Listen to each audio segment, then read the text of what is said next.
Hey everybody, we're here at Red Rocks Racing Sportsbook for the Sports Betting Podcast, Bookends, powered by STN Sports. As usual, it's Jason, I'm Chucky. We're here to break down everything that happened last weekend and what's coming up in this week in the world of sports. First, last weekend, Jay, it was a fun weekend overall. Not only did you have some great college games, some great pro games, but of course, we had a big fight in the book as well with a tremendous crowd and great atmosphere. Yeah, Saturday was absolutely fantastic, from early morning to what ended up being a late night as the Canelo fight went quite late back to an early Sunday morning. So an incredible Saturday. Looking forward to an incredible week this week, and I'm getting prepped already for the coming next month in the NFL when we get 4 consecutive overseas games, international NFL. So not this week, but beginning next week, we get 4 weeks in a row. We've got that 6:30 in the morning NFL game. So and of course, get your with that early said, morning coffee the and get app ready. is open and ready for those early games. So still offering the $50 no worry wager for all new signups. So get ready for those 6:30 in the morning games. Don't have to run down to the book. Get the app and get that $50 for free. But if you do want to come down, we're open. So if you want to come down and check out the early games on one of the big screens and kind of enjoy everything we have to offer, we'll be open as well. So let's break down a little bit what happened last week. We'll start a little bit with college football. Kind of a betting recap a bit. The top games that maybe hurt the book, the top games that helped the book. I think the ones that hurt a little bit were the Florida-LSU game. This was a game that Florida was in the entire game. Ended up losing by 10, but didn't score it all in the second half. And that was a bad game for our side of the counter. And the total dominance by Vandy against South Carolina. South Carolina, they're both undefeated. South Carolina was a small favorite in this game. Sellers got hurt, but Vandy just dominated them. Both scores were not great for our side of the counter. Yeah, there were 2 others. Alabama kind of rolled up Wisconsin. They were 20-point favorites, ended up winning by 24.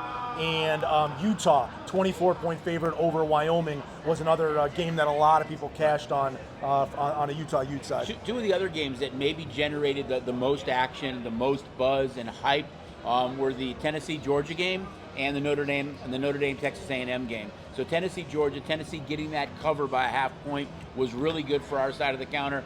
And then that outright win by Texas A&M in Notre Dame. Notre Dame came off their bye week. They had lost week 1. They're now 0-2, so really big trouble as far as national championship could be. But that game was huge for us with that missed extra point, having A&M win that game outright. Yeah, and there were 2 other ones that ended up being. Saturday ended up being a pretty good day for the book, as a lot of the big teams that the bettors were playing, specifically Oregon, traveled to Northwestern as a big 27.5-point favorite. Oregon had been rolling teams up. Northwestern able to sneak in there kind of with a it was backdoor. Kind of some late scoring that really helped a backdoor lot, cover, which was very, very good for the books. And then another game that was early in the morning, Clemson goes to Georgia Tech as a very small favorite, and Georgia Tech is able to knock them off. And these were actually the 2 games you brought up, and the Clemson-Georgia Tech game, really, really good college football. I mean, the Tennessee-Georgia was a fantastic game. A&M, Notre Dame, yeah, some really exciting football. So, but those were games that weren't necessarily good for the bettors. They were good for our side of the counter. Well, I think too, when you look at the college slate, there's been so much parity the first couple of weeks that we've seen a lot of good games like this. And then we spoke last week about this too. Boston College having to travel all the way to Stanford with a 10:30 Eastern time start time. They played well in the first half. They had a double-digit lead, did not score in the second half, and got beat 30-20. So it was kind of a tidbit that we talked about last week. Really kind of a difficult spot for an East Coast team to come all the way out west and have that last game of the night, that late start time, and it really did hurt BC in the second half of that game where they got beat 30-20. Yeah, the other big development for me this week from college football was kind of the struggles of Arch Manning, quarterback for Texas, and the Heisman Trophy favorite going into this week. Arch Manning's struggles and Texas struggles have now left the Heisman Trophy race kind of wide open.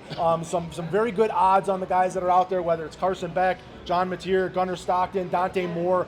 You're getting 8-1 to potentially 15-1 on a lot of these quarterbacks to go along with Jeremiah Smith, the wide receiver from Ohio State. So something to look at. Check out on that app. Check out that Heisman Trophy list because there's a lot of value on a lot of these guys. Obviously, a lot of the season left, but some real value within the Heisman Trophy race with Arch Manning. kind of playing a little bit poorer than expected. With his struggles early on, though, no one's really pulled away. So to your point, there's a lot of value there. I think look at the schedule. Look at the schedules for some of these guys. See what they have left and where they can maybe kind of make that move. But definitely some value on the board. Move and the Sellers injury. A move to be made this week. Carson Beck, 4:30 nationally televised game. Miami hosts Florida. He's put up some 2 big games. Obviously the big win over South Florida, but that big win over Notre Dame, he'll get some national attention. And then John Mader, the quarterback from Washington State, that transferred to Oklahoma. He plays Auburn again in another nationally televised game for an Oklahoma team that's going to put up a lot of points, so he can have another statement game. Gunnar Stockman, who a big win for Georgia this week. They're kind of off this week, so not a big move there. And then the other guy that's at the top, Dante Moore, the quarterback for Oregon, who we know is going to put up as a team, probably going to average 40 points a game. He's kind of fourth on the list. They play arch rival Oregon State, big monster, gigantic favorite. But again, look for big stats there. But Carson Beck, John Mater, however you pronounce his last name, those are the 2 guys that are at the top. Yep. So again, check out the app, look at the prices on these guys, look at their schedule coming up, some big games this week, and you might see some value there up and down the board. Let's touch on last man standing a little bit before we get into this week's games. So the college last man standing, a big dent in it. There's only 915 of you contestants left. I think that speaks volumes with all the parity in college football. It's been really, if you look at, going back to week 0 till now, every week there seems to be a couple of those top 25 teams that seem to fall or not cover. It's the one thing that's exciting about this contest. It's nobody said it was easy. A lot of knockoffs, and that's what makes it to end up being the last man standing, to winning one of these contests is really a strong statement that you'll carry forward with you the rest of your handicapping career. I think it's been a dramatic drop-off, though, early on. You've really seen each week about 50% drop-off over the first couple of weeks. So we'll see what happens in week 3. And when we start talking about week 3, there are some monster games to talk about on the schedule this week. I think when you look at number 16, Utah hosting number 17, Texas Tech, and number 9, Illinois, traveling to number 19, Indiana. All those 4 teams are all 3-0 early on. They kind of jump off at the page to me. Maybe not your typical marquee game, but these 2 matchups are really intriguing, and there's some interesting betting stats, and I know there's a couple of other games that you wanted to look at as well. But first, let's look at the Utah-Texas Tech. Utah's a 3-point favorite in this game. They opened 3.5. They've been as high as 4. Number has come down a little bit. Texas Tech 5-1 against the number their last 6 games. Texas Tech has gone over 6 of their last 7 games. They're 5-1 straight up their last 6 games, getting a few points here. They are also 4-1 against the number in their last 5 games on the road. So some really good stats there and some trends for Texas Tech. On the flip side, Utah 5-0 against the number in their last 5 games. They've also gone over 5 of their last 7 games. So if you like scoring, looks like this game is trending toward the over with a lot of interesting stats. But you can make a case for both these 2 teams here. Tough place to go play. Texas Tech getting a field goal against the Utes on Saturday. Yeah, the Utes really haven't been tested. Obviously, that opening win against UCLA, who's now fired their coach and had suffered a loss as a 17-point favorite to New Mexico. So nothing much there. And then they go up to Wyoming and win this game. The biggest surprise and intriguing thing about this matchup to me is that we're playing a 9 a.m. game in Utah here at Pacific time. So it'll be 10 a.m. there. Right, yeah. But I mean, this is not something that you normally see. This is an afternoon game. This is an evening game. And so part of that Big 12 schedule to be a 9 a.m. game really kind of throws a weird thing going on with that early morning game in Utah. I don't know whether that works to their favor or against them, but it's just a strange occurrence from that standpoint. It definitely is. So another game, Indiana and Illinois. Illinois travels to Indiana. Interesting, these 2 teams did not play last year. You look at this game, the number has opened around 4.5. It's crept up to 5.5, 6. So early action has clearly been on the Hoosiers in this game. Illinois 7-0 going back to last year against the number of their last 7 games. Also 7-0 straight up over that stretch, but they've had some struggles against the Hoosiers. 0-5 against the number in their last 5 games against Indiana might be one of the reasons you've seen that game kind of go up a little bit. Indiana is 14-2 straight up in their last 16 games and 11-0 straight up in their last 11 games at home. And as I said, that number has crept up from 4.5 to 5.5, 6 in favor of the Hoosiers. Yeah, and this Indiana offense is, they're that high scoring, high flying, throw the football around.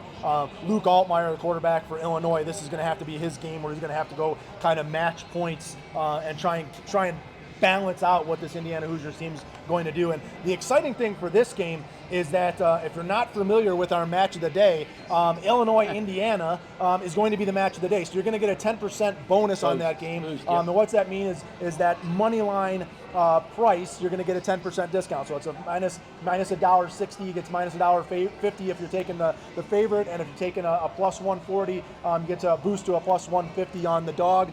So again, look for the match of the day on the Indiana-Illinois game. And a super special Saturday going into another game. We're actually going to do 2 match of the days on Saturday. So you get the evening matchup of Illinois-Indiana, and get up early because we're going to throw in a special 9 a.m. match of the day with UNLV traveling to Miami of Ohio. So again, another 10% bonus on UNLV traveling to the Red Hawks. Again, a surprising short favorite UNLV on the road. This Miami Red Hawks team's lost to 2 Big Ten teams, lost to Wisconsin in their opener, got beat up by Rutgers in their second game. So they're going to be looking for their first win and their first home game. We'll see if that ends up being a tough place for the Rebels to travel to. But take advantage of that match of the day Saturday morning, and then again Saturday night. Love that doubleheader on the match of the day. As you mentioned, UNLV just a small favorite. There's a couple of other big games on Saturday as well I know that you wanted to touch on. One is Auburn traveling to Oklahoma. The other would be Michigan State traveling to Southern Cal. Yeah, to me, all due respect to Illinois and Indiana, Auburn, Oklahoma is the matchup of the day for me, specifically because we talked about the Heisman Trophy race and what that means to the potential of the Heisman Trophy race. And we've got Jackson Arnold, who was a 2-year quarterback at Oklahoma, transferred to Auburn this year, and now he gets the gift to go back as the Auburn quarterback. Is that a gift? Back to Oklahoma to kind of say, hey, I can get my revenge. This is why I transferred, and it just sells the game for me to have a quarterback who goes back to where he was just the quarterback, let alone the Washington State transfer, Heisman Trophy, at the top of that Heisman Trophy material. The other big thing in this game, our Mason Thomas, one of the linebackers for Oklahoma, linebacker that actually dominated for Oklahoma in last year's matchup against Auburn. I believe he had 2 sacks in the game. He got a targeting call in the second half last week, so he's going to miss the first half of the game for Oklahoma against Auburn. That is a big loss for Oklahoma. This is a senior defensive lineman, one of their big guys for pass rush. So again, it should give Jackson Arnold maybe a little bit more time and Auburn a little bit more time to attack in that first half. But I love this game. I think this is the game of the week. And then if I'm looking at late in the schedule, surprise, again, late night, Saturday night, not as late as the boxing, but I'm excited about the 8 p.m. game on Fox. USC hosts Michigan State. We don't get to see a team like Michigan State come out west very often unless it's a Rose Bowl or a bowl game. It was like Boston College last week. And right. So, you got that intrigue. But I was surprised at this number. USC is a 17-point favorite. I know that they played well in their first 2 games. They went on the road to Purdue, were able to win that game convincingly. But Purdue is one of the bottom teams. But I think that score was a little misleading. Purdue turned it over a couple of times, once in their own end zone, once in the red zone. Purdue, I actually think under Odom is a much better team than they were last year, but I think that score is a little bit misleading. Well, but then it's not misleading on the good side for USC, because Purdue was projected to be the worst team in the Big Ten coming into this season. A lot of replacements there, a big jump that they had to make. Michigan State was ranked about 13th in the Big Ten. USC was ranked 9th in the Big Ten. Jordan Maeva, the quarterback that played for UNLV, that transferred there a year ago, now getting a chance to start. They've been putting up big stats, but this seems like a big number against a capable Michigan State Big Ten team. But some intrigue because it's that 8 p.m.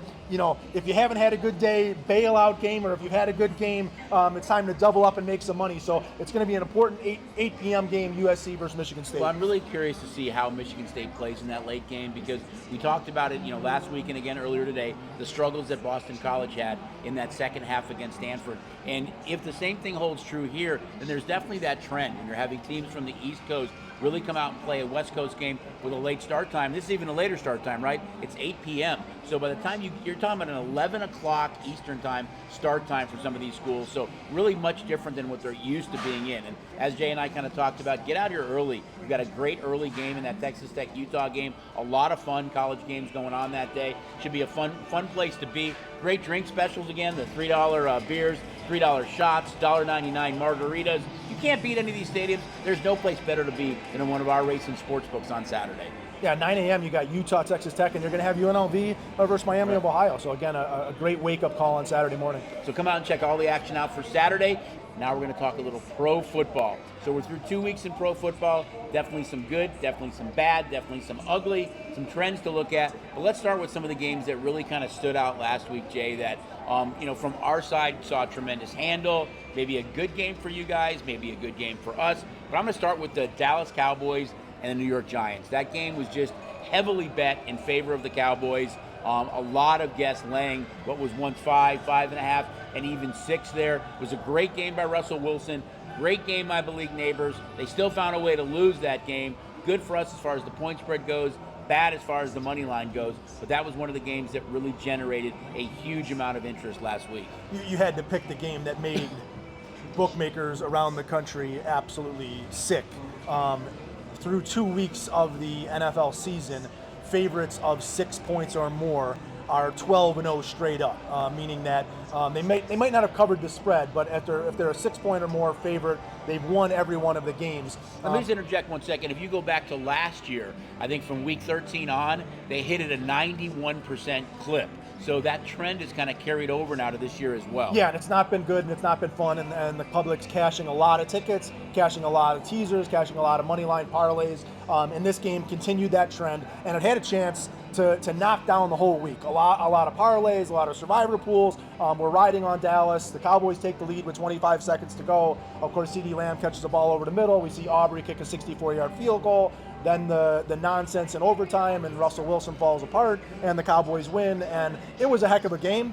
It had the good, the bad, and the ugly all in the same game. Right. And was a lot of fun. And I think the other game for us was the Jacksonville Jaguars at the Cincinnati Bengals. Again, the Bengals come back without Joe Burrow in the second half, defeat the Jacksonville Jaguars. Again, some of the bad and some of the ugly from the Jacksonville Jaguars in that they can't catch passes, they can't complete first downs. But they failed to kick field goals when they had chances. So again, another game that made bookmakers around the country sick to allow the Bengals to go in and win that game when it was so important on the money line. So 2 really, really bad games for the book, and 2 games that were good for the book and bad for the bettors. A lot of money on the Pittsburgh Steelers, and the young Caleb Johnson, the running back, put in there special teams to return a kickoff, touches it with his hand, was definitely goes the ugly. into the end zone. Right. Seahawks get a cheap touchdown, but the Seahawks winning that game was an absolutely lifesaver for Las Vegas sportsbooks and sportsbooks around the country. And then the evening slate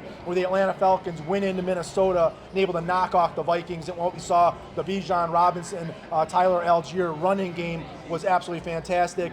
And J.J. McCarthy wasn't able to do what he did in the week before with the great second half comeback against the Bears. Had a kind of a rough first half, and it turned into another rough second half for him. So it was a big win for the Falcons, for us as well.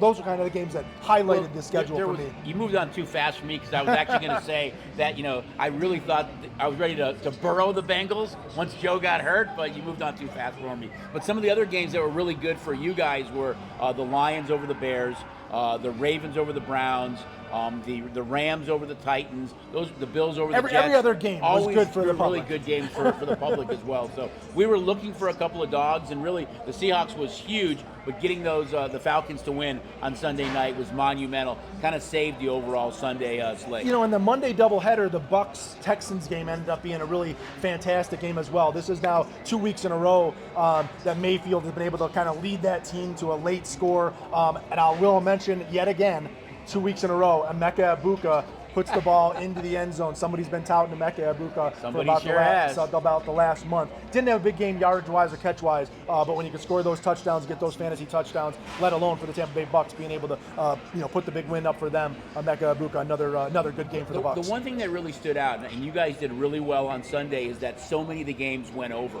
I think there was only 2 games that went under on Sunday. But on the flip side, and that includes the Sunday night game went under, and both games on Monday night, the Monday night doubleheader, stayed under, which was really better or beneficial for our side of the counter. But a day that was kind of dominated by overs was really good for you guys early in the Sunday slate. Yeah, and I think as we move off of week 2 and start to dive into week 3, the question for week 3 is, what's going on with the backup quarterbacks? I mean, we've got a lot of question marks as to who's going to be starting these games, or we know that their backups quarterbacks are going to be starting these games. So as you look at these week 2 lines and creating these week 2 lines, so a new wrinkle gets thrown in there with a lot of backup quarterbacks now looking to make their starts. Yep. Before we move on to this week's games and look at one more game too that was kind of maybe a bad beat was for you guys was the total dominance of the Cardinals, but we saw the Panthers get that late touchdown, a couple of late touchdowns to actually cover that game and lose by 5 when the number was 6.5. But let's look at last man standing real quick in the pros.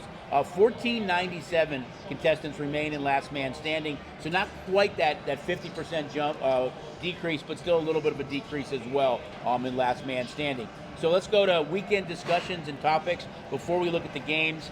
Teams that are 0-2, Jay. Who should we really hit the panic button on? I know for me, it's the Miami Dolphins. You have 2 games that you could have won against the Colts and Patriots. You have a short week. You travel to Buffalo, which has not been a good spot for you. Then you have 10 days off. If they get blown out here, you've got Jalen Waddle who's injured. You've got some other injuries as well. This could be a spot where if there's a coach on the hot seat, it has to be McDaniel now. And if there's a change made, is there a change made after this game? Although they have a couple winnable games coming up after this, this is a really tough spot to be in for the Dolphins. And for me, they're my number 1 team to hit the panic button. Yeah, because it was a winnable game at Indianapolis. It was a winnable game against New England. And to be 0-2 and now travel to Buffalo, I can see where if they don't win this game, this might be the end of Mike McDaniels as their head coach. I know there's a lot of conversation out there. The other 0-2 teams, though, I mean, the Cleveland Browns, the New York Jets, but I'm the not Tennessee shocked Titans. they're 0-2. Yeah, there's no panic button because the panic button probably should have been pushed before the season even started for those teams. The other 0-2 that is we'll call them a surprise is the Kansas City Chiefs. Right. Nobody, obviously the loss in Brazil to the Chargers, that was a tough game, and then obviously the world champion Philadelphia Eagles go to Kansas City, and it's a tight game. But again, we just saw them kind of get beat up by that Eagles team in the Super Bowl, and now they travel to the New York Giants in a Sunday night game, and they're a 6-point favorite. Let's backtrack 1 sec. Had the outcome in the Super Bowl been what the outcome was Sunday, with the Eagles winning a 3-point game and under, there would have been a lot of banners being flown. Yeah, there would have been best case. A best case scenario. Eagles and under in a Super Bowl would have been big. But again, going back to the point, I'm not hitting the panic button on the Kansas City Chiefs. We saw Xavier Worthy get knocked out in that first game. We got Rashee Rice has been suspended for the first several games. They didn't have those guys in the week 2, and again, that Eagles was a pick'em game. Now, if they go to the Giants, who we saw put up a heck of an effort versus the Cowboys this past week, if they go to the Giants and lose this game in week 3 and still can't generate anything with the running game with Hunt or Pacheco, and it is expected that Xavier Worthy is going to practice this week and potentially be back. Again, long season, long way to go, but an 0-3 Chiefs team against what could be a 3-0 Chargers in that division, that you start to take a long step back if the Chargers are knock off the Broncos. So I'm not hitting the panic button on the Chiefs yet, but my hand's wavering above the button. I know they play at the Giants this week, and they're a 6-point favorite. Do you know they play in Week 4? They host the Baltimore Ravens, who easily could be 1-2 maybe by that point. So it's a huge game for Kansas City. I think they have to go into this game with, we have to win this game, come out of it 1-2, have something to build on, because it's a really tough Week 4 game. I'll tell you, if just a pause, a team that's 1-1 that I do want to hit the panic button on is the Cincinnati Bengals. I know that they've lost every quarter but one. They snuck out the win against Jacksonville here late with Browning, and obviously the guys that they have on offense are very, very special players. But they snuck out the win against Cleveland in Week 1, and you said it. I mean, of their 8 quarters of football, they probably lost 7 of those 8 quarters. And without Burrow going forward, maybe Browning's a capable quarterback, but you just don't have that mystique. Though. When you go back to last year and games that he's had to start over the last 2 years, when Burrow was hurt, he's 7-4 in that role, but he's taken a lot of sacks. 2 years ago, he was the last rated quarterback in yards per completion, I think at 6.1 yards on average. So he's played better of late, but it is big shoes to fill when it's Joe Burrow. I think Burrow has this mystique that no matter what's going on in the game, we always have this chance that he's going to go do Joe Burrow things. And now does Browning carry that with them? And when they go on the road, and again this week they get the gift of the Minnesota Vikings are also making the change at quarterback. And I know it's a J.J. McCarthy injury. Right. I question if it's a J.J. McCarthy injury or if it's we need to get J.J. McCarthy a little bit more practice time and let's go to Carson Wentz here. I don't know how. I mean, J.J. McCarthy finished that game in Week 2, and now the ankle injury pops up, and maybe Carson Wentz is a capable quarterback because there were some missed throws, and I know that the facial expressions on O'Connell and Justin Jefferson have been good, but watching that game, they did not play well against the Bears or the Falcons. And when I say they, I mean J.J. McCarthy, because the rest of that team was playing ball, and McCarthy was really letting them down. So I don't know if this is an injury switch or if this is hey, we really need to go get these wins, and Carson Wentz is a better quarterback than J.J. McCarthy right now. Well, they're at home this week, but then I think after that, they have one more game, then they travel overseas. They play back-to-back games. In Ireland and in London after this week. Right, so we'll see how it works out for the Vikings. So we talked about teams that were 0-2. With teams that are 2-0 now that have kind of been impressive, or do we think they can sustain, or is it a little bit of a mirage?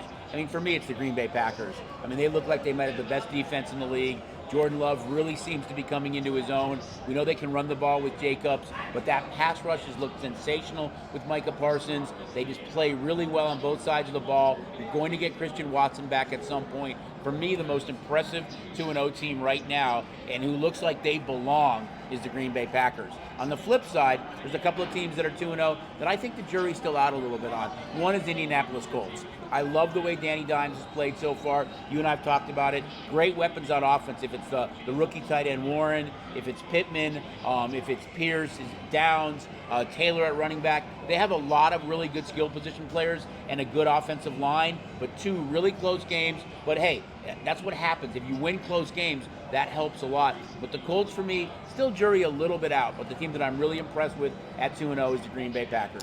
Yeah, I'm impressed. The Buffalo Bills, obviously the Week 1 comeback against the Ravens, and then kind of dominating the New York Jets, and they get another big game this week at home where they're a big favorite over the Dolphins. Josh Allen seems to be playing with that continuous chip on his shoulder, find a way to get through this season and carry that number 1 seed. I think if they can, again, go through this season, have the number 1 seed, they've got the best chance to do that because of that win over the Ravens. Right. And in the AFC East, they can continue to go win these games on a weekly basis. I'm also, the Chargers, to me, seem to have found a different mentality. They wanted to be a run-first football team, Omari and Hampton, Najee Harris, and I think that they're pulling away from it and saying, let's trust Justin Herbert and let's throw the ball all over the place. And now bringing a Keenan Allen who seems to be ageless and I'm constantly third down and Keenan, and let's just throw it to this guy and find thirds down. Sprinkle in Lad McConkey. Quentin Johnson has scored 3 touchdowns, the long touchdown pass again against the Raiders this past week. They seem to have found a different gear, and that defense is kind of finding its way as the season goes on. Obviously the injury for Mack on Monday night, but the Chargers to me seem a team that has, there's a little bit of intrigue for me as to what's going on with the Chargers. And my 0-2 team, or my 2-0 team. Let me just interject with the Chargers 1 second. The interesting thing about the Chargers is their first 3 games, all against division opponents. So they've beaten the Raiders already, they've beaten the Chiefs already, and if they host Denver, if they win against Denver, they will have beaten through the first 3 weeks of the season all 3 other of the AFC West teams, which would be huge in that division. They'd have a commanding lead at that point because they don't all tiebreakers early on. Yeah, my 2-0 team that I don't think the jury's out. I just, there's no reason to be surprised that they're 2-0, and they're going to probably end up around a 500 football team as the Arizona Cardinals. They got the gift of the schedule makers, giving them the New Orleans Saints and the Carolina Panthers in their first 2 games. So they travel to New Orleans to beat Spencer Rattler and the Saints, a game that they were a 6-point favorite in, and then they get the Carolina Panthers, who now for the 4th year in a row have started off their season 0-2. The Saints had the ball with a chance to get a touchdown scoring tying touchdown in the last seconds of that game, and we saw the Carolina Panthers come back and cover a 7-point They could have favorite. won though too. They had, with 2 penalties, they had 12 plays to score the last 2 minutes of the game. So 2-0 Arizona Cardinals head to the 2-0 San Francisco 49ers. They're a 1-2 point dog on the road. Again, what we expect to be a backup Mac Jones making that start for the Niners. But again, jury's still out. I don't think the jury's still out. I think that right now the Cardinals just have the gift of the 2 teams that they've been able to play. All right, so now we're going to jump into week 3 and games that maybe kind of jump off the page, must watch, games that we're going to see huge handle on. Maybe not sure who we're going to need yet in those games. For me, it's the primetime game, the main game, and that is the Detroit Lions at the Baltimore Ravens. Both these 2 teams are probably 2 of the 5 elite teams in the league. Interesting enough, though, whoever loses this game will be 1-2 because they both lost their first game. It's an opportunity for the game has come down though. It opened up 6. It's down to 4.5, 5. I think a product a little bit of some injuries, including Van Ness for the Raven defense. But to me, this is a huge marquee game. Some interesting betting trends here. Detroit is 12-6 against the number in their last 18 games. They've gone over 6 of 8 in their six times in their last 8 games. They're only 1-4 though against the number the last 5 times they play Baltimore, which doesn't always happen. Baltimore total has gone over 6 of their last 9 games against Detroit. So some interesting betting trends there, but really curious to see how this game plays out. The total seems to be creeping up. I can't see any scenario where this isn't a big, high-scoring game with both these 2 offenses. The one thing that hurts Goff is when he plays outside, which he did in week 1 against Green Bay, and he has historically in his career. They're outside in Baltimore, tough place to play, but this is kind of a defining, maybe early season game for these 2 teams. And think about the Ravens. They will have played the Bills, the Lions, and then next week they play at the Kansas City Chiefs. So if you had a gauntlet early season schedule, it's definitely the Baltimore Ravens. But they're a 4.5 point favorite here on prime time against the Detroit Lions. I'm going to go to, again, just the overall schedule, and I talked about earlier in the segment how teams that are 6-point favorites or more are 12-0 straight up. And this trend of money line winners, and again, those money line winners all also coordinate to being teaser winners, has been devastating to Las Vegas sportsbooks. The bettors have been able to cash a lot of tickets on these money lines. So I look at the schedule this week and say, which one of these freaking money lines can we potentially win? And you bring it up, the Ravens are a 6-point favorite over the Lions. In the Sunday night game, we've got the Chiefs, a 6-point favorite over the Giants. We've got the Seattle Seahawks, about an 8-point favorite over the Saints. We've got the Browns, a 9-point favorite, or the Packers, a 9-point favorite over the Browns. Obviously, the Bills are a huge favorite over the Dolphins. Which one of these underdogs is going to finally find a way to crack this straight up streak, this 12-0 of 6-point favorites. So those are the games I'm looking for because we need one of these underdogs. Who's it going to be? To finally win? I don't know because it hasn't happened. I for some crazy reason in my head, I like the Carolina Panthers this week. As a dog, they're another one. The Bucks are a 7-point favorite over the Jets. The Panthers are playing the Falcons, sitting in that kind of same range of 5-6 point underdog. So one of these has to come through. I've said that the Carolina Panthers were going to come back and play a better game last week against the Cardinals. They didn't. They kind of got beat up by the Cardinals. They were able to play a backdoor cover for us against the Cardinals. So for me, it's potentially the Panthers to pull an upset over the Falcons, who got to play on Sunday night, beat the Vikings. Maybe they finally go on the road. Again, it was an indoor game at home in week 1 against the Bucks that they lost, an indoor game at home on the road in week 2 against the Vikings. Maybe we force the Falcons to travel outside and Carolina can find a way to stop Bijan Robinson and Tyler Algier from running the football. But we got to get one of these dogs. So I'm cheering for all of them and praying that either the Panthers or I have this weird gut feeling that the Saints are going to play well in Seattle. And maybe that's just to scare you from giving you that free bingo spot winner of just constantly bubbling in these favorites to win game. But man, if the Saints or Panthers can pull an upset, it would be huge for the book. I have a sneaky feeling it's going to be the Giants on Sunday night. I think there's a lot of pressure on the Chiefs right now. They're not playing well. It's a Giant team that really played well against the Cowboys.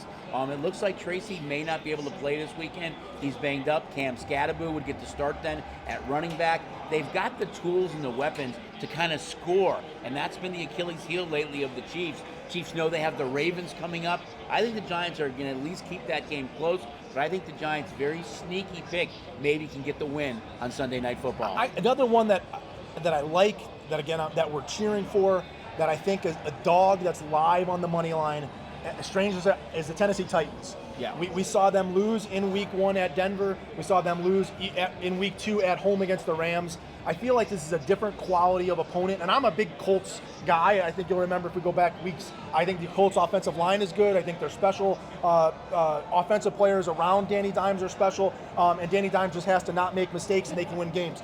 But maybe this is the game that Danny Dimes goes to make mistakes. And again, this is another team that the Colts got to play week 1 at home, and they got to play week 2 at home, and now they travel on the road for the first time. And so hopefully the Titans, we need some of these 0-2 teams to find a way to win. And so the Titans are another pick for me. We've kind of broken down all the games and everything, but let's look at a couple of players now. Players that we think can be that guy and who's kind of emerging as a difference maker or needs a bounce back. I'm going to go with Michael Penix of the Atlanta Falcons. You look at how many quarterbacks are hurt right now. If it's Burrow, if it's McCarthy, if it's Fields, if it's Daniels, you need to go out and pick up a quarterback who's probably in that 18 to 20 range. I think it's Michael Penix. I thought he had a little bit of a coming out party on Sunday Night Football against the Vikings. I know they run a ton. And with those two running backs, with Algier and Bijan Robinson, they are really good. But you look at the receivers that they have in London and Mooney and Pitts, I just think that Michael Penix is going to continue to evolve, and he might be the best quarterback that comes out of that draft class. They are a favorite here on the road, 6-point favorite, but I think if they have to throw it all, I look for Michael Penix to have a huge week this week against Carolina. Yeah, I'm gonna give 3 guys. I have one that I really focused on that I think bounces back huge. But from a sleeper quarterback, I had mentioned him earlier. I think Carson Wentz taking over for the Minnesota Vikings against Cincinnati at home this week. We all know that Cincinnati Bengals defense can be leaky. Trevor Lawrence, if he was just accurate, he would have had a huge game against the Bengals this past week. Or if the Jaguars could just catch the ball, they would have had a big game this week. I think Wentz, again, I said it before, I don't think he's a backup quarterback to J.J. McCarthy. I think the team is actually saying Wentz is better than McCarthy at this point. You have that Justin Jefferson to go to from a receiver standpoint. I think Wentz has a big game. They're only a week away from getting Jordan Addison back as well, and with the injury to to the running back, you're going to see Jordan Mason get to start there too. Yeah, so again, an indoor game. Look for Wentz to be a sleeper if you're looking for a quarterback replacement. Another guy that hasn't had a big game yet that was anticipated to have huge games and downfield passing, Calvin Ridley for the Tennessee Titans. Tough matchup in week 1 going to Denver. Week 2 against the Rams. Those are some decent secondaries. This week, Indianapolis comes in. Indianapolis has been good, but again, maybe susceptible to the deep ball. Look for Calvin Ridley to finally score his first touchdown. But my pick of the week, a guy that's been super, super depressing, is A.J. Brown. A.J. Brown has been non-existent for the Philadelphia Eagles. We saw Jalen Hurts not have to throw at all against the Kansas City Chiefs this past weekend, and he didn't. He had 1 catch in week 1, really, really late in the game. But let me give you some facts about Eagles-Rams this week that you need to know about. On November 24th of last year, the Eagles beat the Rams in Los Angeles 37-20. Saquon Barkley had 26 rushes for 255 yards and 2 touchdowns. He also caught 4 balls for 47 yards. So that's 302 yards of total offense for Saquon Barkley against the Rams. In the NFC Divisional Playoffs on January 19th, Saquon Barkley got 26 carries for 205 yards and 2 touchdowns. In that game in November, A.J. Brown had 6 catches for 109 yards and a touchdown. He had 2 catches for 14 yards in the NFC Divisional Championship game. So the Rams found a way to shut him down. But I can promise you this week, the Los Angeles Rams are not going to let Saquon Barkley beat them. They are putting 11 guys in the box. They might just leave Devonta Smith and A.J. Brown wide open, nobody on them, so that Saquon Barkley does not rush for 200 yards against them. 255 and 205 in their 2 games. The Rams are going to do everything they can to make sure Saquon Barkley doesn't beat them, and Jalen Hurts is going to find a way to throw the football this week. Going to find Smith, going to find Goddard, but most importantly, he's going to find A.J. Brown this week, because A.J. Brown has had 2 terrible weeks. He's a 100-yard potential guy. I think that they go after the Rams with A.J. Brown. Celebrate with me on Monday when A.J. Brown scores that touchdown pass for you and has over 100 yards receiving. So you've gotten some really interesting tidbits here on some player props. And if you're in fantasy and you had one of these quarterbacks that got injured and Michael Penix is on the waiver wire, go out there and get Michael Penix. I think he's somebody that you can roll with a lot this year as your backup quarterback. So we did give out Nico Collins last week. We did. And Nico Collins did find the end zone. Only 3 receptions, 52 yards. But again, that coveted fantasy touchdown gets you home. So again, we've been kind of hot with our comeback players. So again, choose A.J. Brown this week. Don't forget, a lot of great stuff going on at all of our properties with the drink specials. Check out get signed up for STN Sports, up to the $50 no worry wager. You guys that are in LMS, don't forget, make sure you get your picks in before the game you're going to use, and just have some fun. It's going to be an exciting weekend. Baseball continues to wind down. We're not that far away from the postseason, and the Aces, who had gone on that 17-game winning streak, lose a game in Seattle last night that they had in their grasp, thought they were going to win that game. They're now 1-1. Let's see if they can advance, and we're not that far away. You know what happens on Sunday, Jay? What happens on Sunday? The Las Vegas Golden Knights. The Vegas Golden Knights play in their first preseason game. So hockey's back. So we're not that far away from hockey, college basketball, the NBA. What a great time to get signed up for SDN Sports, because all this stuff going on, it really does bring the sports book to you. So we're excited about it. We'll be breaking down all this stuff next week as well, kind of diving into the big games, the bad beats, the good, the bad, the ugly, some player props. But we're excited about everything heading into week 3. And my last thought, we talk about getting on the app, and if you don't have the app, to get the app, you can get that $50 no worry wager. But another reason to have this app versus betting over the counter is that 10% on the match of the day. I don't know if you understand what we're doing and giving going back to the $1.99 margaritas, the $3 beers, the $3 shots, this Vegas value, it's the value of the right. match of the day. We're discounting the game by 10%, and 10% is what the Vegas books have as that juice